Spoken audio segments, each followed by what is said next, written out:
Hey YouTube, welcome back to another video. Today we're going to be covering the basics of PHP. And yeah, so we're going to be learning about comments, functions, for loops, while loops. Just pretty much the basics of any modern language. And yeah. Oh, and if I sound weird to you, that's just because I'm sick and I'm trying to get a video out. But anyways, let's go ahead and jump right in. So first up, you're going to want to open your PHP file. For me, I called mine index.php. Go ahead and open that, and as you can see, it's a blank file, and the website's currently blank. So yeah, let's go ahead back to the text editor. And so one thing for PHP that's always going to be required is the PHP tags. And when somebody says don't forget your PHP tags, it simply means your tags that look like this. Yeah, and those are called PHP tags. PHP requires these tags because sometimes it could be embedded in HTML, and in order for the PHP processor to know whether it's PHP or HTML, it just looks for these tags. It simplifies the overall process, and yeah, it just makes it easier for the PHP devs. But anyways, so just like any other language, PHP has comments. Comments are useful for deconstructing complex pieces of code, so you can come back to it in maybe a month or two or a year from now. They're also used so other people have an idea of what you're trying to accomplish with a piece of code. Overall, comments are, generally to be used no matter the circumstance or whatever you're building in the language. But anyways, let's just go ahead and get into the basics of PHP. So, like I was saying, comments. So basically, comments in PHP are very similar to other languages, and that a comment is just going to be 2 forward slashes. And as you can see, Vim has highlighted these in a nice pink color, and basically, this just symbolizes that this is a comment. Now, PHP also has something called multi-line comments because they span multiple lines. And yeah. And basically this is called a single line comment. I don't think I said that. Single line comment. And this is a multi-line comment. Multi-line comment. Because as I said, it spans multiple lines. But yeah. So that's comments in PHP, and as I said, they're just used to depict what a piece of code does or what it doesn't do, what are the requirements to using that code, stuff like that. And also, it's not required that you use these asterisks on every single line. It's just a preference. A lot of developers use, but it's not required. All that's required is the / asterisk, and then when you want to close it, another / and then a backslash. But anyways, the next thing we're going to be covering is output in PHP. So basically, output is what you're outputting to the user, to output files, to buffers, to stuff like that. And yeah, so in your traditional languages, when you would output something in the terminal, it would just echo right there in the terminal. But since we're using a web server to serve our PHP code is going to be executed, and you could be able to view the results in the browser as opposed to in the terminal. But anyways, there's a very simple command or function, I should say, to doing this in PHP, and that's going to be echo. And yeah, so you could pass a variable here, or just a string, which is what I'm going to be doing here since we haven't covered variables yet. But anyways, that's just going to be 2 single quotes. And you want to be using single quotes if you're not going to be interpolating a variable, because single quotes are much more efficient than double quotes in PHP. And efficiency in PHP is very important because this is going to be potentially used by millions of concurrent users, and you want the optimization to be at its max, basically. And so yeah, so basically, just do what I'm doing now, and just understand that this is the way it's to be done in PHP 7 and above. Anyways, so we're going to put our string here, which is going to be the traditional hello world. And we're going to go ahead and save this file. And then we're going to go ahead and open our browser and just reload the page. And as you can see, our hello world string was outputted right here. And yeah, so that's basically the basics of the echo function, the output, and yeah. So how do we output a variable to the user?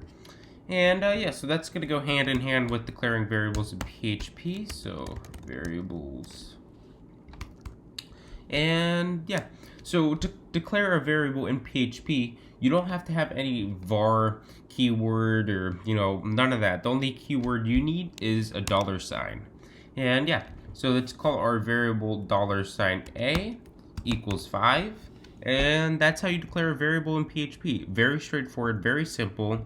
And yeah, since it's a dynamic language, you don't have to declare the type of the variable, which is nice if you're trying to prototype an application very quickly. And yeah. So as I said, you go ahead and save this, run this, and you don't see a change because we haven't outputted the variable to the user. So if we're going to output this, all we have to do is type echo $A semicolon. Save that, run that, and as you can see, 5 was outputted right there. But here's an interesting problem. The hello world line and the 5 line are all on the same line. How do we separate them? We can go back up here to echo, go to the end of the line, add a \n, save that file, run this, and that doesn't work. Why doesn't that work? Well, this doesn't work because the browser doesn't interpret the \n. Instead, the browser interprets HTML code we send to it. So, a more practical application for PHP here would to be echo this hello world string and a p tag because, the browser is going to interpret this, hey, this is a paragraph here. It starts and ends here because the browser interprets HTML code and not the code we output via PHP. And furthermore, that means, this \n here is not valid HTML code. Instead, we could simply represent the \n in HTML as the BR tag, which stands for line break because it breaks the line. Let's go ahead and save this and run this. And as you can see here, the line was broken and 5 is on its own line now. And yeah, so let's go ahead and view the source code of the site, and it's exactly as expected here. And as you can see, that is all the code we outputted via PHP. And yeah, so it would also be good practice to output this variable a here and p tags as well, which we could do by using double quotes because, as I said earlier, we're interpolating a variable, which means we want to output a variable in the string as well. So, if we were just outputting 5 like that, we could use single quotes. But since we're using the $A here, we're saying, hey, PHP, replace this $A token with the value of with the current value of A, or the A variable. And we could go ahead and save that, run that, and as you can see here, nothing's really changed. Anyways, now that we know how output and variables work in PHP, we can go ahead and move on. And yeah, so also, before I leave variables, if you want to make a string in PHP, it's going to be, the same as any other dynamic language pretty much, and that's just going to be $B equals hello world, just like that. And let's go ahead and replace that with that, A to B, and something doesn't work. And that's because I forgot the semicolon at the end of the B variable declaration. Yes, PHP will break at the slightest mistype, I should say. But anyways, as you can see here, we now have 2 hello worlds. And yeah, so that's about it for output and variables. And now let's go ahead and move on to functions. So PHP is a top to bottom language, which means you can't declare a function at the bottom and expect to run it at the top. That's why, it's the same thing in C with the function prototypes, but you don't need to know that jargon. All you need to know is you have to declare your functions before you want to use them. So for example, we declare functions with the function keyword, and let's call our function add a and wait, just we'll just call it add for simplicity's sake, and we'll pass the parameter $a, $b, because those are the values we want to add. Go ahead and use the open close curly braces, and let's just go ahead and echo we don't want to use double quotes here, $a plus $b, because we want the actual value of what the addition is. Anyways, let's go ahead to the bottom here to actually invoke the function.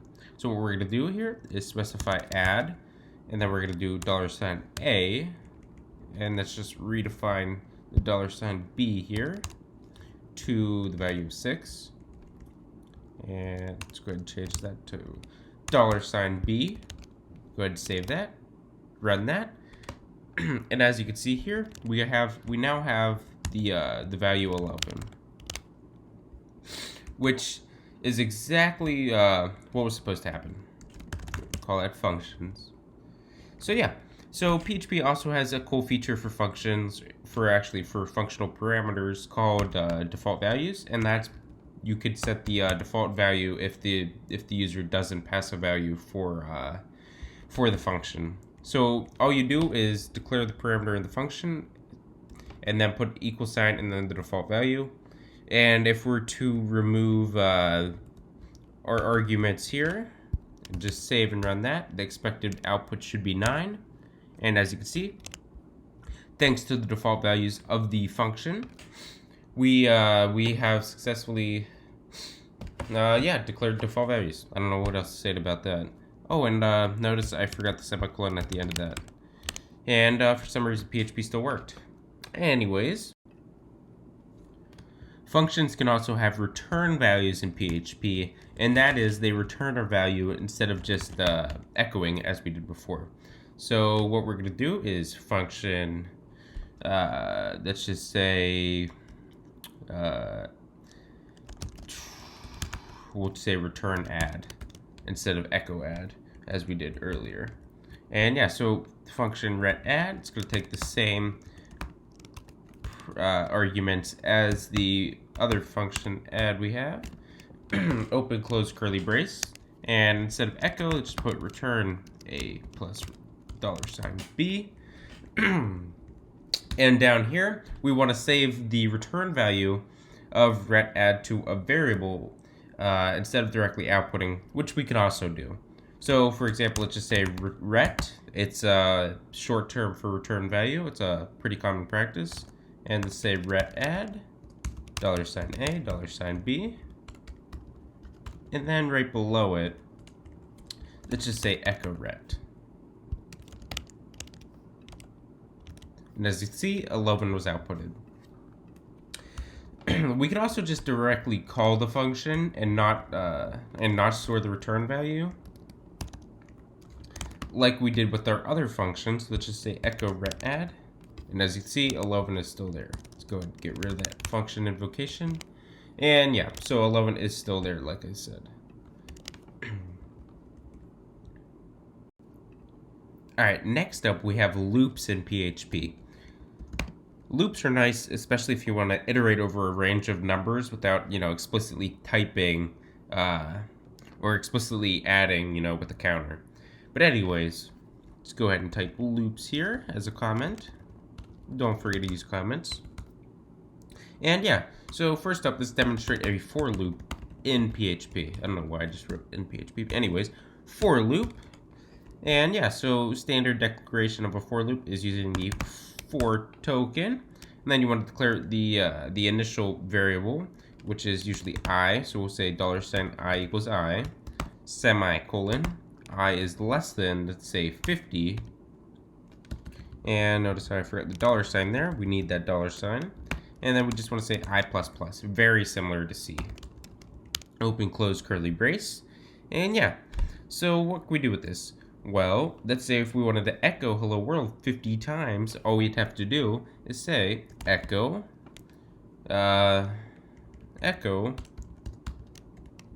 we'll use the P tags just so there are new lines, hello world, close that, And let's just go ahead and save the file. And we have a problem. Well, what could the problem be? Well, I see that we forgot to put I there. But anyways, as you can see, we have hello world echoed 50 times to our little website. Let's just go ahead and get rid of these previous outputs, so we have a clean 50 there. But yeah, anyways, you could change the top bound value of 50 to anything you want. So for example, 5,000, and as you can see, we have 5,000 echoes on our website. Anyways, for loops are usually used if you know the range to be expected of what you need to iterate over. So for example, 0 to 5,000, we know the starting of 0 and we know the end of 5,000. But, you know, if we didn't know when the loop would end, we would use a while loop. For example, you know, like while x is not equal to null, and then, you know, while would just keep iterating over that until x would become null. But yeah, so I'll give you a little example of that. And yeah, so for loops are usually more practical, but, you know, while loops do have some, you know, some practicality as well. So let's just say while... I mean, not while, excuse me. Just say y equals 4, right? And yeah, so while, we'll get the base of that set up, simple, while y is greater than 0, we'll say. And at the bottom here, we'll decrement y. Basically, this just says, you know, subtract 1 from the value of y, excuse me. It's called a pre-decrement operator because it's after and not before. So post-decrement. Anyways, you don't have to know that. Just know that this subtracts 1 from y. So while y is greater than 0, we'll just say echo y is greater than 0.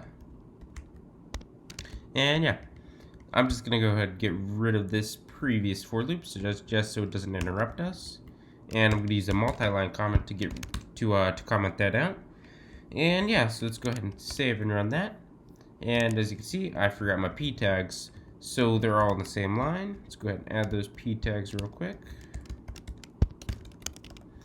And as you can see here, we have y is greater than 0 outputted 4 times.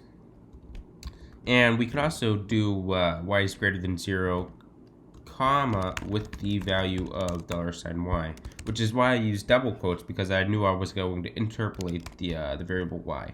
And as you can see here, you can see y is slowly going down in values.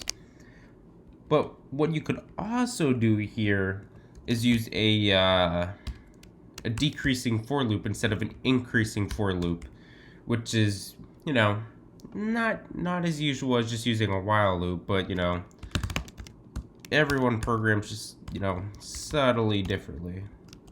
So we'll just go ahead and get that y equals 4 back there. And then, you know, we'll say I equals y. I is greater than 0, I minus minus. Then we'll just say, we'll say the same thing previously. So just go ahead and copy and paste that.